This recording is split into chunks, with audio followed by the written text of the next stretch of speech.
But to make it work on a broader scale, the cover-up, you had to have an atmosphere where a broad segment of the government and the mob had agreed that somebody ought to kill the bastard, as they saw it. And each segment that was involved in the cover-up had to have their own grievance against him, the president, which they did. So one, they were hearing rumors that it was going to happen. Two, an atmosphere had been created where they condoned in advance that it would happen. It was okay to kill this president. They were kind of hungry for it to happen. So you have a relatively small group of people actually plan and execute the killing, and a bunch of other people standing by and just automatically saying it's in our interest to work a cover-up on it. And they had been fed some essential ingredients that would make a cover-up possible, on which to build a cover-up that seems to us, in retrospect, to have been pretty preposterous of a lone assassin. Well, on Oswald, do you think he was a patsy or a participant? Do you think he actually was one of the people that hit the president, that he was really part of a conspiracy, or was he just set up as a patsy? You're asking me a personal opinion, and my best guess is that he had absolutely nothing to do with the shooting that day. I think the evidence would prove that out in a court of law. And this is the reasoning where people come up and say it was a coup d'etat. This right-wing shadow government faced with, each element with their grievance against Kennedy, and this bottom underlying agreement that he was a liberal, doing everything wrong from their view of the world, wanting to get rid of him. They couldn't wait for an election. They wouldn't win an election anyway.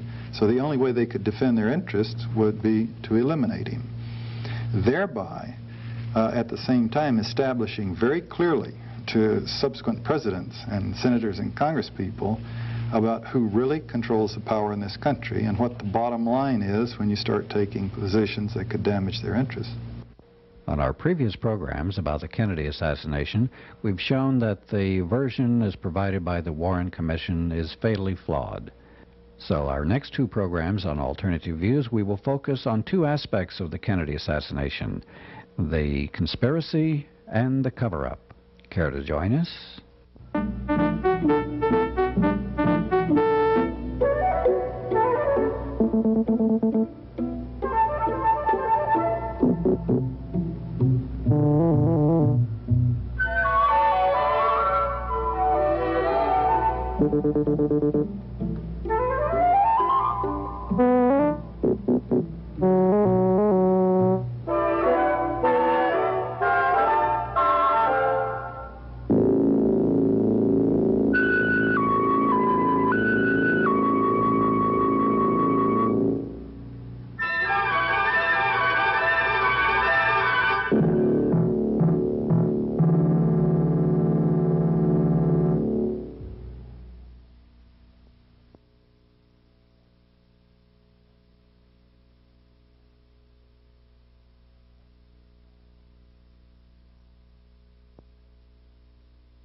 The subjects for which we got the most letters and phone calls and overall response on Alternative Views are the programs involving John Stockwell and the CIA and Gary Shaw regarding the Kennedy assassination. Well, hold on to your seats, folks. This is a special occasion because we have both of these gentlemen with us on Alternative Views. Gary Shaw, of course, is the author of Coverup. He's been studying the Kennedy assassination for the last 25 years, and undoubtedly you've seen our two previous, or maybe three previous programs with Gary Shaw. John Stockwell, of course, was in the CIA for 13 years, got out, wrote his famous book, In Search of Enemies, and we've done, I don't know, anywhere from 35 to 40 programs with John. Well, on Alternative Views now, we're going to look at the Kennedy assassination from the aspect of trying to put together the conspiracy to kill John Kennedy. In our previous programs, we've demolished the Warren Commission report, so we're not even going to deal with that today. But we're going to try to reassemble, if we can, the whole conspiracy, very complex operation, and then also look at the cover-up that took place, because that was quite an operation too. There have also been a lot of books that have been written recently about the Kennedy assassination, and we're going to review those as well. So this, I don't want to take any more time with the introduction. I'm so excited about what we're going to be talking about. Well, Gary, let's begin with your thesis of what actually happened. Let's try to reconstruct step by step your analysis of how the assassination of John F. Kennedy took place that fateful day in Dallas. I don't know how long that's going to take us, Doug, but we'll try. Yeah, what are the different elements in this conspiracy? Basically, the different elements in the conspiracy concern the politics of that day, John Kennedy's movement in certain directions that were contrary in some aspects to almost every major force in America. And so, though he was a very popular president with the majority of the people, he had made an awful lot of very powerful folks mad at him. And so Texas was having its problems from the Democratic Party standpoint, and they were divided, and so the president comes to Texas on a political trip, and they plan motorcades and so forth for him to meet the people and give speeches and try to mend those party wounds. He arrives in Dallas and is, of course, assassinated, we're told, by one lone individual. Anybody that was there knew immediately that there were more than one gunman, that there were several. In fact, we've got certain eyewitnesses that felt like that there was an automatic weapon being used. That's how forceful and how quickly the shots were being fired at the motorcade. So what I did is exactly the opposite of what the Warren Commission did not do, and that is take the evidence from that day that we had, the physical evidence, and try to make some sense of it and go backward from the scene of the crime and establish shooters, placement of the shooters, gun directions, number of shots, etc. And in doing so, it was real easy to determine that there were at least 4 primary gunmen, 2 to the president's front, right front. And remember, in the motorcade, the clear side of the automobile is the right and the rear. They planned it perfectly. And so there were 2 shooters to the right front, 2 shooters to the right rear. The ones in the front were more on a level with the motorcade. The 2 in the rear were upward and above. This limited the possibility of hurting people within the limousine, wounding others, in fact, to some extent. Go ahead. This would have required so much coordination, so much planning, that so many people would have to have been involved, starting even with the route that it was taken. That's correct. Whoever designed the route either had to have been involved in the conspiracy, or the conspirators would have had to know the route sufficiently in advance to be able to plan it and to be able to train. On a previous program you said you think they probably trained with mock-ups and all of this. Now, can you give us an idea of how this might have taken place? Okay, I believe it's very simple. I think that not necessarily did they have to have someone to plan the motorcade route. I think they knew in advance from people that they had contact with the direction that the motorcade would take. And from that, they were able to plan the best possible site for it. They chose this site and they practiced with it. I think they built a mock-up. They had their 2 kill zones. Okay, this is the kill zone A. I call this gunman number 1 and gunman number 2. That's a triangulation of gunfire, very strategically located. Let's see, point 1, is that on top of the school book depository? Oh, okay. Okay. This is the final 2 shots that hit the president. This is in kill zone B, or the 6th set of road stripes, and comes from the southwesternly 6th floor window of the school book depository and from the picket fence just above the grassy knoll to the left. That's number 3 and number 4. It's real important for us to take another look at the Zapruder film. This is the famous Abraham Zapruder film of the Kennedy assassination.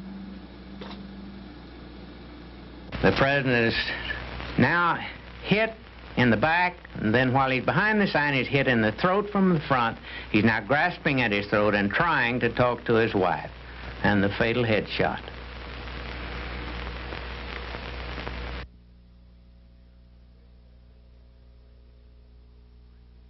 This is a blow-up of that headshot. The president is hit. Now he's trying to talk to his wife, and he receives the fatal headshot. The president's reaction to the headshot can be seen more clearly with these enlargements. Notice that as the president is struck by the fatal headshot, his body is driven violently backwards.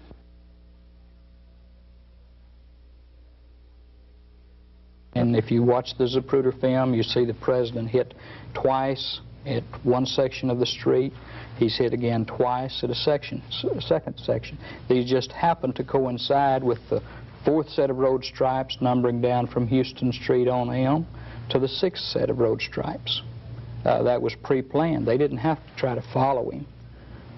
When he came to that sixth set of road stripes, there's two gunmen that were already honed in right at that point. And they didn't have to have much timing between the two because they knew where they were going to hit him. And they fired. They did their job. The one thing you don't want to do if you're going to kill the President of the United States or any leader is miss. And I think they had two teams, two shooting teams, and they very accurately did their job that day. How far ahead would an elaborate assassination like this have to have been planned and have the people contacted to do it and trained so that they would be able to do such an incredibly perfect job when the time came? This is going to lead us into a slightly different related subject.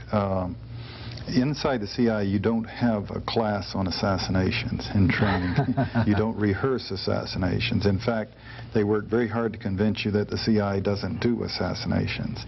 And then later on in your career, as it happened with me, you begin to learn that they do.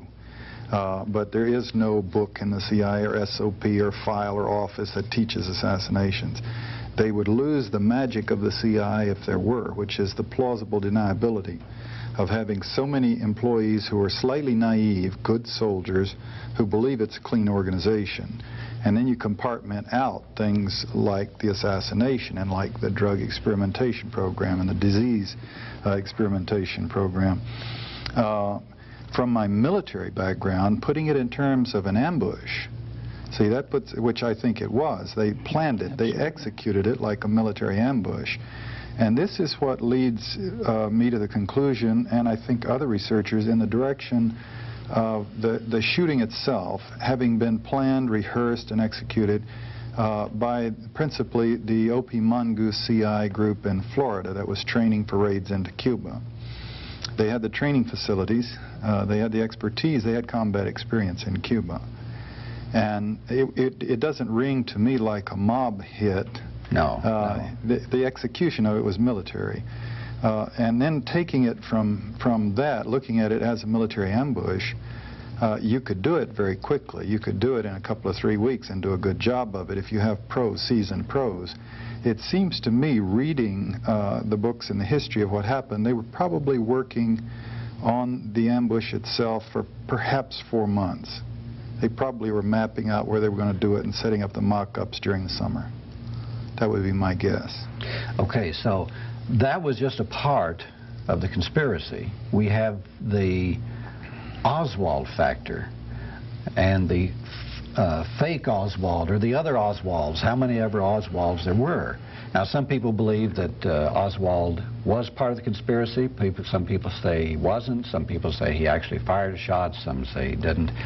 But whether he did or not, the name and person Oswald, or people Oswald, was involved in a very careful planning, it looked to me, because we had Oswald showing up in Mexico City. We had Oswald here, a man named Oswald going from Miami to Dallas in a caravan carrying rifles.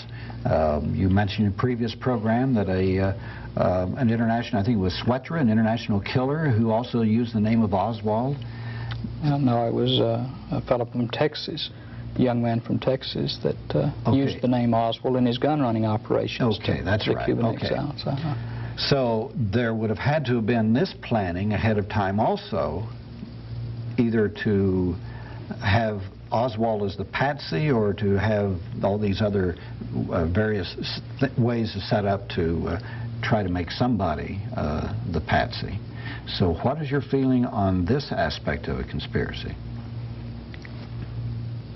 I think naturally in the pre-planning of this thing, they had to have something that would throw the authorities off there in Dallas immediately. And Oswald became convenient because of his background as having been communist aligned. He went to Russia and renounced his citizenship and so forth, and he was a perfect one because, let's face it, in the United States and in Texas, we're ready to hate a little commie any day of the week, you know, and so when they were able to pick up Oswald, and he had good background. He had already been working with the Cuban exiles, we found out. He was also working as a pro-Castroite and passing out fair play for Cuba leaflets, etc. So he Which seemed like a cover-up itself. That's right. He's doing all of the right things, and his trip to Mexico is a mystery. It's still a mystery after 25 years, and we still don't know what he was doing. We do know this. Again, the CIA, John, plays a particular role in this that I still don't understand. And that is that they had cameras monitoring the Cuban embassy and the Russian embassy 24 hours a day. Front and back doors, I understand. In Mexico City. In Mexico City. And yet, they were never able to produce photographs, and this was film work, you know. They produced photographs of other individuals, and even a man who identified himself as Lee Henry Oswald, but never were they able to produce a photograph. When asked about it, they said the camera happened to be broken the 3 days that he was there, you know. So I don't know what to make of that. I do feel like if the real Oswald had done what the Warren Commission and the CIA and the FBI said that he did in Mexico City, that they would have had photographs and they would have pasted them on the front of every newspaper in the world. And because he was going down there, again, wanting to go to Cuba, get a visa to go to Cuba so that he could go back to the USSR. But don't many people think that that was the other Oswald that went to Mexico City, that that was a dupe or a double? Again, you've got conflict. You've got his signature on hotel records that handwriting experts say are his. You've got eyewitnesses saying that the man that identified himself as Oswald was not the man they saw shoot Jack Ruby on television and whose picture appeared in the newspapers. So you've got, again, those conflicts that have never been reconciled, and we've not done it yet. I assume, is it possible that the CIA, or even maybe the FBI, but the CIA has people who are so good at copying that they can sign somebody's name and it'll look exactly like? Oh, yes. I'm sure they must have. So to have a receipt with Oswald's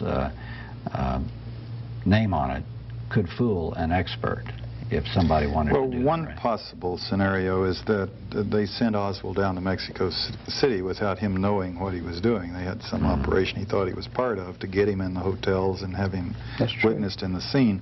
Then they have their other person go in pretending to be Oswald in the embassy, and they don't have any photographs. You know, conveniently, the cameras were broken that day, and so there's nothing to disprove that it was Oswald who went into the embassy. What they came up with, though, that seemed to contradict it pretty flatly was the testimony of the Cuban consul and the people in the office who said, you know, the guy was 3 inches taller and totally different build and appearance. That's one possible scenario. Again, we can't prove it. The way I see this thing working, trying to make it understandable to me as I knew the agency and the people in the halls who people like myself and Ralph McGehee, for example, Phil Litchke, would never, you know, have remained in an organization that killed the president. I mean, we were patriotic, you know, and we were supporting the system, and the president was the commander-in-chief. And yet the organization clearly was involved. So you think of it in terms of compartmentation. You have this group down in Florida, which is not inside the building, bureaucrats, wearing coats and ties and shuffling papers. Pretty wild people, a lot of them Cuban exiles, and passionately involved, taking chances with their lives, going into Cuba, killing people, and blending smoothly into the mob activities into Cuba. And if they were the ones that did it, as appears to be the case, they were quite compartmented from the activities in the building and all the rest of us. Then you start saying, well, how broad was the conspiracy? And I suggest that it could have worked this way. It wouldn't take that many people to actually plan and execute the killing, including setting up Oswald as a decoy, as a patsy.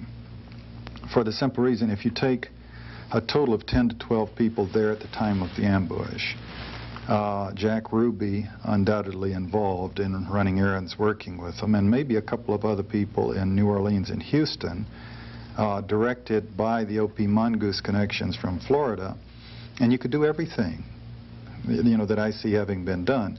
You do have to have some kind of cooperation from the Secret Service to detour the presidential convoy. This might have been full complicity by the Secret Service, or it might have been someone led into it, and a gross lack of discipline, which we've seen the Secret Service manifest many times before in the past. But to make it work on a broader scale, the cover-up, you had to have an atmosphere where a broad segment of the government and the mob had agreed that somebody ought to kill the bastard, as they saw it. And each segment that was involved in the cover-up had to have their own grievance against him, the president, which they did. So, one, they were hearing rumors that it was going to happen. Two, an atmosphere had been created where they condoned in advance that it would happen. It was okay to kill this president. They were kind of hungry for it to happen. So you have a relatively small group of people actually plan and execute the killing, and a bunch of other people standing by and just automatically saying it's in our interest to work a cover-up on it. And they had been fed some essential ingredients that would make a cover-up possible, on which to build a cover-up that seems to us, in retrospect, to have been pretty preposterous, of a lone assassin. Very small police force with limited resources would, in a serious investigation, would have immediately have turned up 100 things that were not consistent with a lone assassin. But just by throwing out the lone assassin, they were able to seize on that and build on that rather flagrantly, but successfully, to sell it to the public in such a way, and the rest of the establishment, so that no one was ever punished. But John, that sounds a lot like the book Betrayal by Robert Morrow, in which he tries to reconstruct as best he could, and he said that it was done with a renegade group of CIA people in conjunction with the Cuban exiles, but with the knowledge of the CIA up at the top who let it happen. It was done by these people, but someone up at the top had to know. But see, that doesn't mean the whole building or all 15,000 people had to know, but there had to be a thread going up to the top, and I've speculated a lot. Who was the chain of command? How high does it go? A lot of things seem to indicate that Dick Helms probably knew of it and may have been involved in the prior approvals and planning, or he may have been sitting there knowing, sensing that it was going on, but in the sense, you do a lot of things in the CIA without spelling it out to headquarters. They teach you to do that, what you don't put in writing. And the whole science of being a chief of station is to know what they want done and to make it happen, but without forcing them to say yes or no. And of course, where it gets tricky is if you misread them and do something they don't want done, you can wreck your whole career. So that's the subtlety of that business. So you could have these people in Florida planning this thing, Helms knowing that it was going to happen, but no one having put him, on the spot where he would have to say yes or no or sign something. And then it happens. He clearly participated in the cover-up. How high was Helms at that? Was he director at that time of the CIA? Deputy director. Deputy director. Deputy director. In our previous programs, you indicated that you thought there were some foreign professional assassins, particularly Frenchmen, involved in this, or a Frenchman. Now, that they brought in to do the job, and then they got him out the next day. Now, how does this coincide with John's thesis that it was the Cuban exiles and their operation there? Among this conglomerate, this group of people that were participating and being trained by the CIA, were mercenaries or soldiers of fortune from the corners of the world. Oh. And it was not unusual to find Frenchmen, Belgians, mercenaries, and so forth. So it would not surprise me if you're going to kill the most important man in the world at that time, and I see him as that, I think you would get the best trained men available. And it does not surprise me that the evidence leads toward some French mercenaries being used in this operation. I don't have any great problem with that, but I don't think that they necessarily had to have brought in a full team of shooters from Marseille. For the simple reason they had some very passionate people right on their own staffs. I could visualize a scene where some of the people like Orlando Bosch was saying, I want to shoot, you know, I want one of the rifles, and maybe some of the others, but they might have had a professional or two brought in, you know, as the nucleus of the thing. Is there a mafia connection that's plausible to the two of you? It is to me, simply because the mob was already operating within this program. The Operation Mongoose, the Operation Mongoose, and they had taken two of your higher-ranking mafia figures, Johnny Roselli and Sam Giancana. The Kennedys had gone after them. That's right. The mob's, one of its big bases of operations was in Havana before the revolution, and Fidel was cutting all that off, severing the ties, of nationalizing the gambling casinos that had belonged to Trafficante and other mob figures. And so in the war, the efforts to kill Fidel had been begun by the mob before the CIA approached the mob and said, let's kill Castro, for example. The mob operations and activities into Cuba were extensive, and this put them shoulder to shoulder and piggybacking upon and working with the CIA's Mongoose people into Cuba to some points where they, you know, it's almost indistinguishable, you know, as to where does CIA activity stop and mob activity start vis-a-vis the operations from Florida into Cuba. One example that's not crystal clear, but it does make a point, is this David Ferry, the pilot, who was clearly at times flying arms for the CIA. Also, allegedly flew Marcelo back from Guatemala, where Bobby Kennedy had him thrown out of the country, and he flew back in. And apparently, now, the question is, was Ferry on the mob payroll when he flew Marcelo back in, or did the CIA send him to get Marcelo and bring him back in? But you take it another step, of course, the famous Jack Ruby, whose ties are so extensive. This may have nothing to do with anything, but in 1947, Congressman Richard Nixon intervened when the Congress was investigating Jack Rubenstein in Chicago and got him off from being investigated, and he relocated to Dallas and became Jack Ruby. Nixon had extensive, close relationships with the mafia. So close that, according to the Playboy History of Organized Crime, the Secret Service had to say, hey, Richard, you better cool it. You can't keep going out on yachts with these guys. They're in mafia. The people are going to start looking at this. Clearly a liability in his presidency. Getting into the detail, and there's several of these books that are out now where you can read Contract on America particularly, and some of the others about the mob activities in Dallas and how extensive they were. And bringing back to what we were talking about before, the setup, luring the president into the ambush, was the Secret Service involved? To my knowledge, we don't know, but we do know the Secret Service people out boozing it up until 5 in the morning, one of them, in a nightclub that was owned by a friend of Jack Ruby's. The night before the assassination? Yes. Close friend.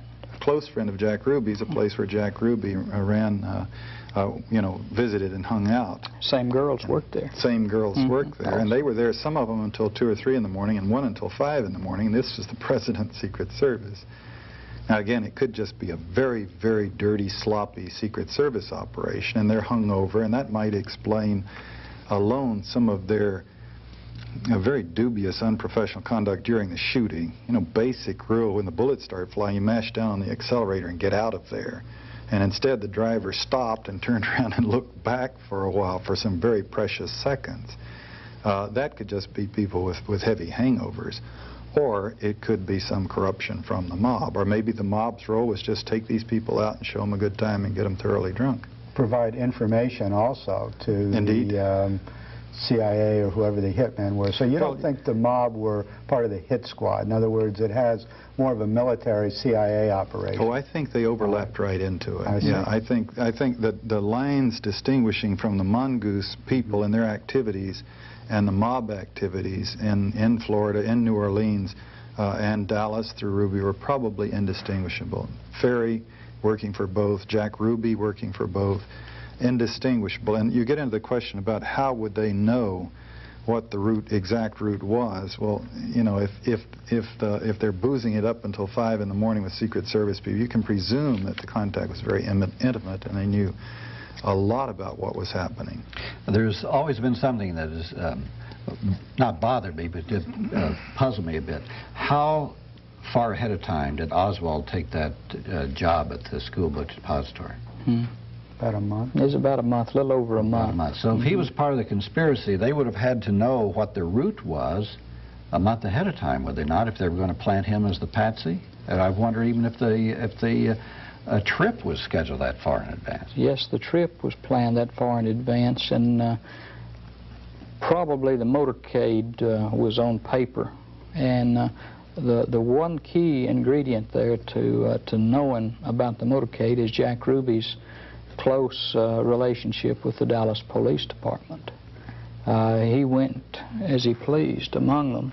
They came to his club. They were treated royally. His girls were told to wine, dine, whatever they needed, and to take care of them. That's the reason he was able on Friday night. We even have one witness now, a policeman whose office was right next door to where they were interrogating Oswald, who said that Jack Ruby on Friday night actually went into the office of Will Fritz where they were interrogating Oswald. Wow. We know he was at the police. We've got film of him. But that has never come out. And this is a reliable officer of that day who's now retired and says, I don't care, this needs to be known. The route then, was that selected by the local police or the Secret Service, or selected by the local police and then approved by the Secret Service? Because it was against all regulations. Basically, the record is this, that the Secret Service were taken by Assistant Chief Charles Batchelor at the time, who was in charge of the motorcade. When Batchelor got to Dealey Plaza, after driving the first part of the motorcade, and he said, then we hit Stemmons Freeway right up here, and it's right out to Market Hall. He did not tell the Secret Service that there would be a right-hand turn going down Houston, 90-degree right-hand turn, and then that 120-degree angle turn down on Elm Street. He did not take them that far. So you can speculate either that was, we don't want to know, don't tell us anything, or they were not told anything, and they assumed that they would continue right on directly in Main Street, and that Main Street, the street tied into Stemmons Freeway. And once again, you could either say this is part of the conspiracy or this was part of the people who were incredibly incompetent. Mm-hmm. But you find this all the way through. So that, all the way through.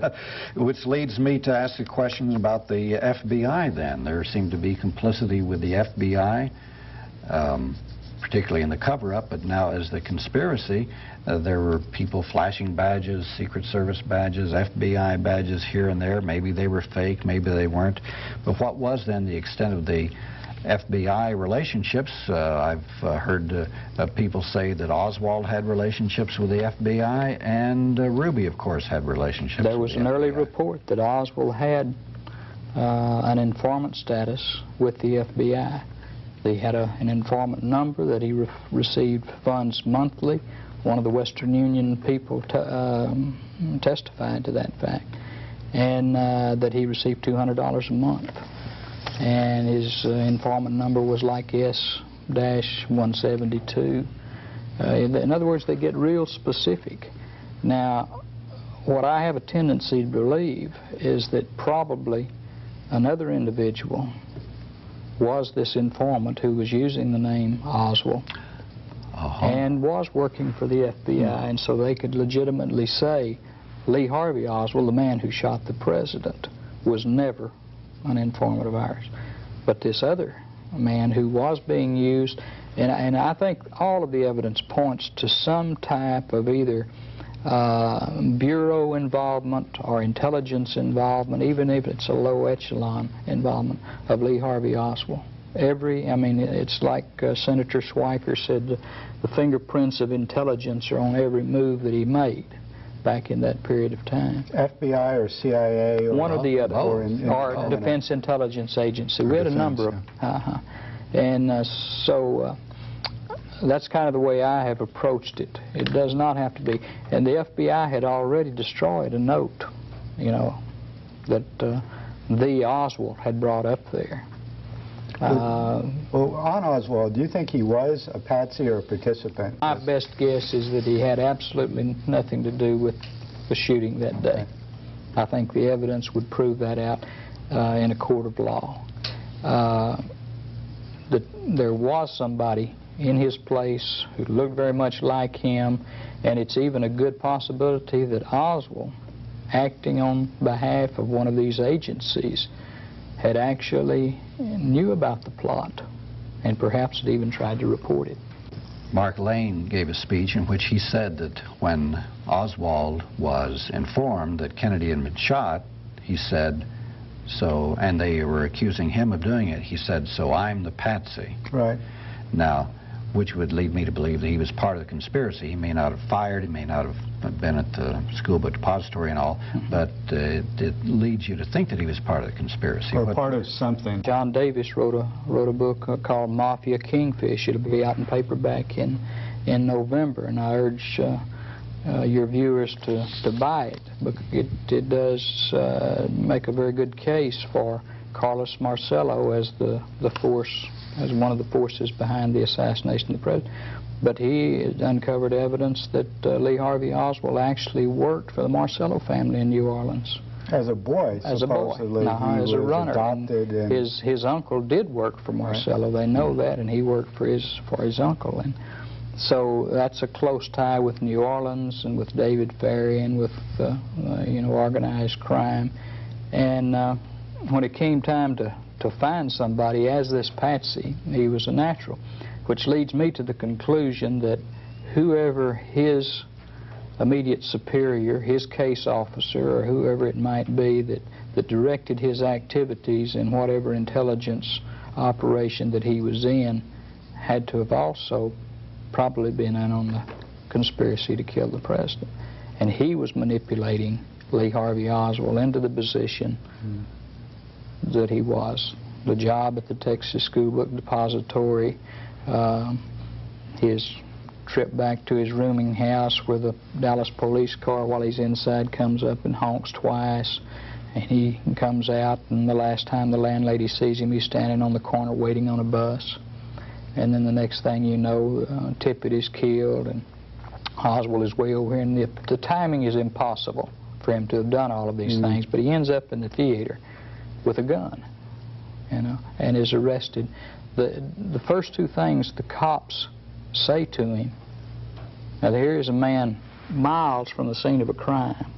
They have absolutely no indication that he's done anything other than allegedly sneak into a theater without paying. And they arrested him, and they're saying, "Shoot the president, will you?" And we have eyewitnesses and ear witnesses testifying to that. That's what they were saying. And even to the point of taking a gun butt and striking him with it. And at that point, they didn't have any of the reconstructions of the Warren Commission, which turned out to be stretched and false. And so they had to have been all set up with stories that Oswald was the person to go after and that he had killed the president and all that. So now, were these people part of the conspiracy, or did somebody tip them off on the scene and say, okay, there he is, get him? Right. Well, I think, this is speculation and can be discounted as such. But Oswald, when he saw what came down, immediately would do what I would do, or John would do, and he calls his superior and says, "Hey, this has happened, what's going on?" And he says, "I don't know, meet me at the Texas Theater, like we usually do, or meet me at the Marseille Zoo," whatever they decide is a meeting place. And then they hang up. He picks up the phone. He calls the authorities. Your man will be such and such place, such and such time. There is another aspect of the conspiracy which either would have needed to be taken care of or as part of the cover-up, which we'll get into later, and that's the medical aspect. There were medical people all along the line, and there's one whole book written about it, that destroyed evidence, tampered with evidence, messed around with evidence. So how did was this part of the conspiracy too, that people had to have their counterparts or people working with them in the medical flow of this from Dallas on up through Washington? I think there's no doubt that there had to be, and I think it had to come basically from within the White House. The one man who was key to all of this was Admiral George Berkeley, the President's chief physician. He was with the President at Parkland Hospital. He was with him on Air Force One. He was with him at the autopsy, and he ordered the autopsy surgeons at that point not to do certain things, very valuable things, like not to probe the back wound so that they could determine its track and therefore the direction and angle of the shot, not to probe the throat wound. Certain things had been done to the President's body.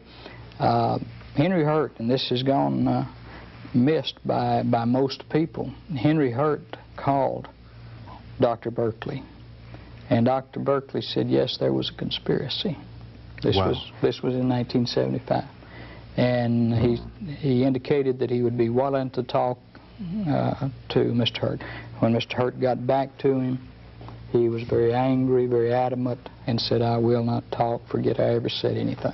Wow. And that is in his book, though, and he has got it on recording.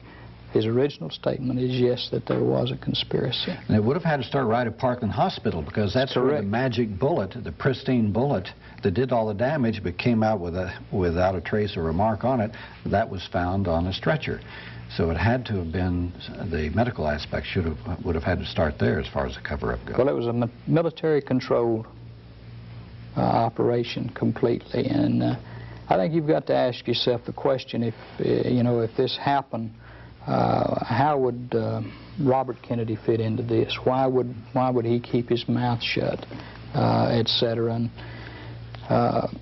we learned probably about 6 or 7 years ago that one of the first people that Robert Kennedy called was one of the very top Cuban exile leaders, a fellow by the name of Harry Reese Williams. That's Harry, R-I-R-U-I-Z, I believe. Reese. Williams. And he told him that, hey, one of your guys killed the president. And that's not a pro-Castroite, that's an anti-Castroite. And you have to ask yourself, well, why didn't Robert do something about it? I think immediately they realized that the same group went to Dallas that they were sending to Cuba. And when they realized that and realized that those tracks would come right back to them, they had to say, stop, we've got to cut this off now. And they did do that. Let's clarify that they in that case being Robert Kennedy, yeah. The people in the White House, Dr. Berkeley, orders directly to Dr. Berkeley. I think J. Edgar Hoover and the Central Intelligence Agency had already seen what would happen if they didn't. So they chose the lone assassin. The cover-up had to have begun before the assassination. Setting up Oswald as a patsy was prior planning, and that pristine bullet in the hospital, the bullet had to have been prepared, and someone had it there to drop it on the site. Hoover apparently began to give orders the same day, that they should focus on the lone assassin and, prove he did it. So he was clearly poised to react in a certain way. He didn't have to take a couple of days to think about which way it was going to fall and take, an expedient solution. He had a position on it beginning immediately.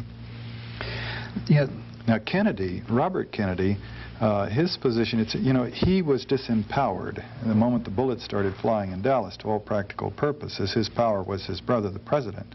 His brother is killed. Johnson is the president. Bobby Kennedy lost his power base at that point. It seems to me he was obviously very bright, and he'd been priding himself in playing hardball for a long time. He obviously knew the risks of this vendetta he was waging against organized crime. He must have thought about his own vulnerability and his brother's.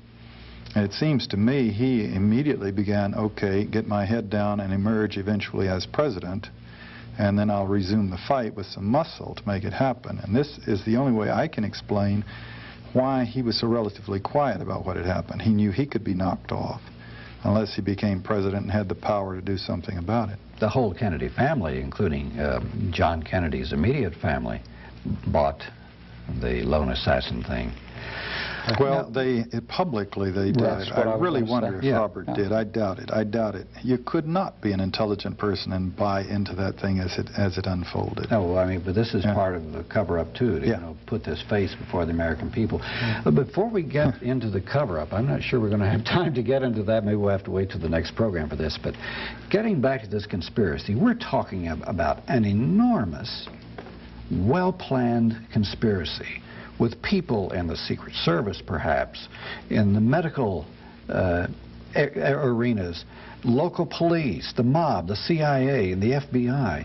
How was it possible, or maybe I'm just naive, how was it possible to conceive of or to organize and coordinate such an enormous conspiracy which required so much coordination and good timing and security? I don't see it as having been a secure operation at all. There were leaks from top to bottom and sideways and all over the place. I think they used the sledgehammer approach to the thing. One, what made the cover-up work was this broad consensus by a huge and powerful segment of the government and the establishment that it would be okay to kill the president. So a team of people did it. Others knew it was going to happen. A group went out and did it. Who exactly up high ordered them to or just knew it was going to happen, one can only speculate. But they started killing potential witnesses very quickly, whistleblowers, people who had different contradictory bits and pieces of the thing very quickly. And the word gets out pretty fast if you're in a situation like that and witnesses are dying. Eventually, according to the High Treason book, they count 49 people that they name who were involved in one way or another who died violent or mysterious deaths. And then they allude to 7 more here and 7 more there. So a lot of people dying, and the military putting its, for example, in the medical establishment, the autopsy, all of this done in military facilities, the military putting the word down that anyone who broke ranks and spoke out would be courts-martialed. And then you have a certain complicity from the press. Lots of stuff published about it, but essentially the press eventually went along with the cover-up and began to feed and play and support the lone assassin theory. So it wasn't secure at all. There were people all over the place talking about it, but the establishment decided they were going to buy the cover-up and cooperate with it and kill people who could have blown it wide open. The Warren Commission, of course, was flagrant and heavy-handed, but in effect successful. Its selection of witnesses, for example, as it reworked the evidence around the autopsy and the body, not calling any of the nurses or doctors in Dallas to go up and testify and say where the wounds were and what the condition of the body was when they examined it, for example. This narrowed it down to fewer doctors that they could absolutely control, that they could put on the stand. And they could easily be intimidated. Some of them were quiet then, and they've begun to speak out now and say, this is not possible. What, in your best guess, is the scenario that happened? Who actually shot JFK, and who actually was behind it? Basically, you go back to the politics of that day, and John Kennedy was doing things in Cuba that had angered organized crime to the extent that he had made promises that they'd have the Cubans would have Havana back, which meant the casinos would open back up, prostitution would flourish, the Las Vegas off the coast of Florida would be blossoming again, and narcotics traffic would have its easy flow, and the good times would be back. He reneged on that promise.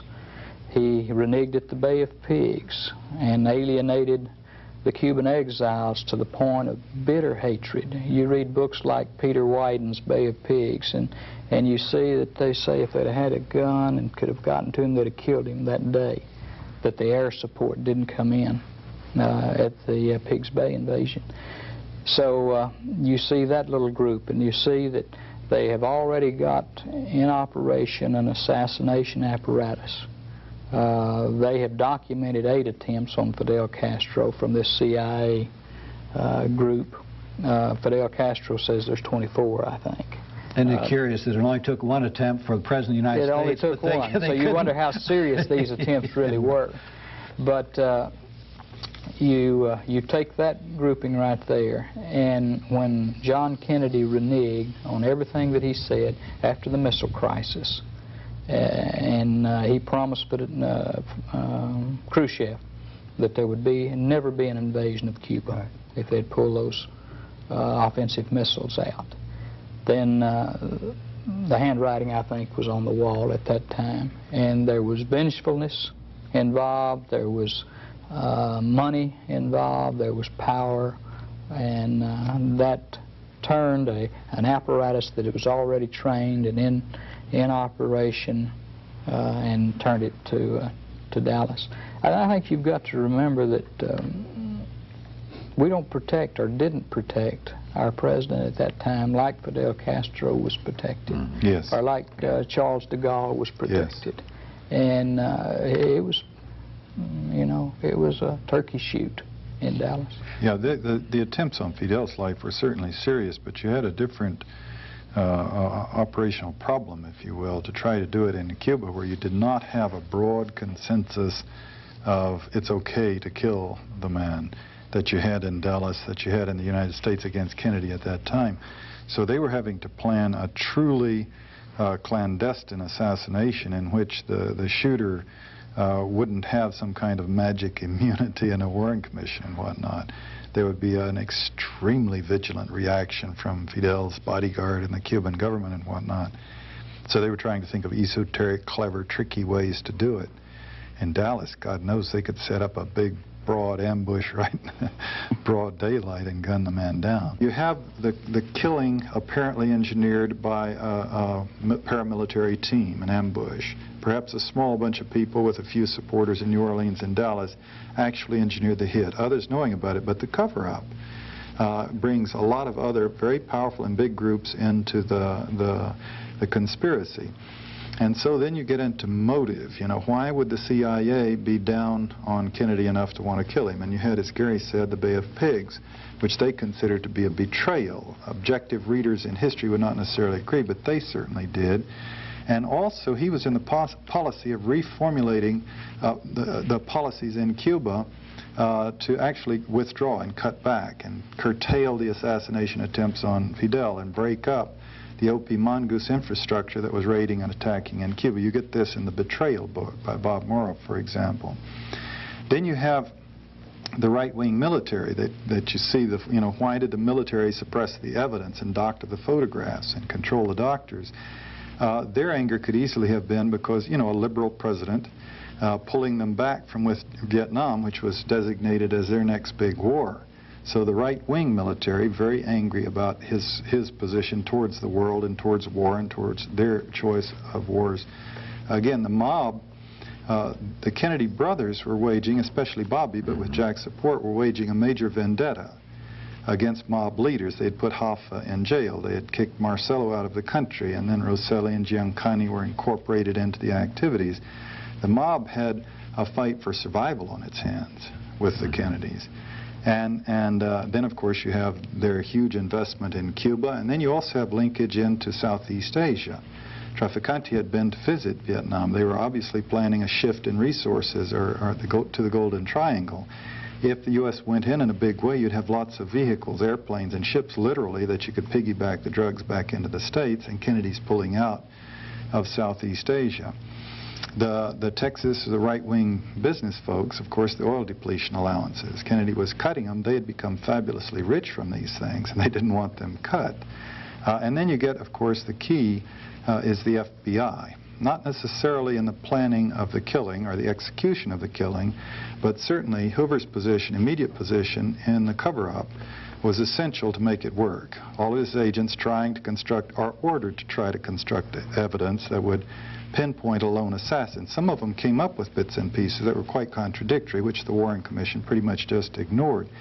So where did the FBI come up with its big grievance against Kennedy?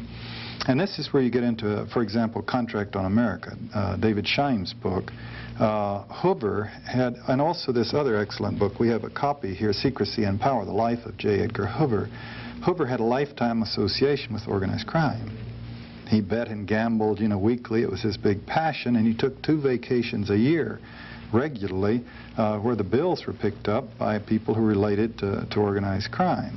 And he maintained throughout that organized crime was not a problem, not a factor in our society. Didn't exist. Didn't exist. No, the mafia didn't exist. The mafia didn't exist. And so he's in a position, if from that position and that history and that involvement, his relationship with the mob, and then of course his hard right-wing stance, period, across the board, what you had all of these people faced with a very dynamic, effective, liberal president who promised to be in office for 4 years and then 4 more years, quite possibly followed by his brother for 4 years and maybe 4 more years, and God knows, Teddy after that. I mean, they could see a real dynasty moving. All the polls were showing that they had no chance whatsoever to win in the electoral process. And this is the reasoning where people come up and say it was a coup d'etat. This right-wing shadow government faced with, each element with their grievance against Kennedy, and this bottom underlying agreement that he was a liberal, doing everything wrong from their view of the world, wanting to get rid of him. They couldn't wait for an election. They wouldn't win an election anyway. So the only way they could defend their interests would be to eliminate him, thereby at the same time establishing very clearly to subsequent presidents and senators and congresspeople about who really controls the power in this country and what the bottom line is when you start taking positions that could damage their interests. Well, we've talked about the conspiracy. On our next program, we're going to talk about the cover-up and also some of the new books that have come out recently with John Stockwell and Gary Shaw. Be with us. Can't wait for that one either. So stay with us for our next program. That brings us to the end of this Alternative Views. Gary Shaw has established the JFK Assassination Information Center in Dallas. It's a repository of a lot of information concerning the assassinations available to the public. It has films, newsreels, audio and visual tapes, artifacts, government documents, books, and publications. They're available to you in the center's files. It's a 3,000 square foot area which includes a public exhibit where evidence and information concerning the assassinations are on display.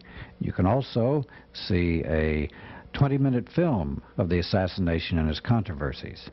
If you'd like a copy of this brochure, which you've been looking at on your screen, send a self-addressed stamped envelope to JFK Assassination Information Center, West End Marketplace, Suite 310, 603 Munger Avenue, Dallas, Texas, 75202.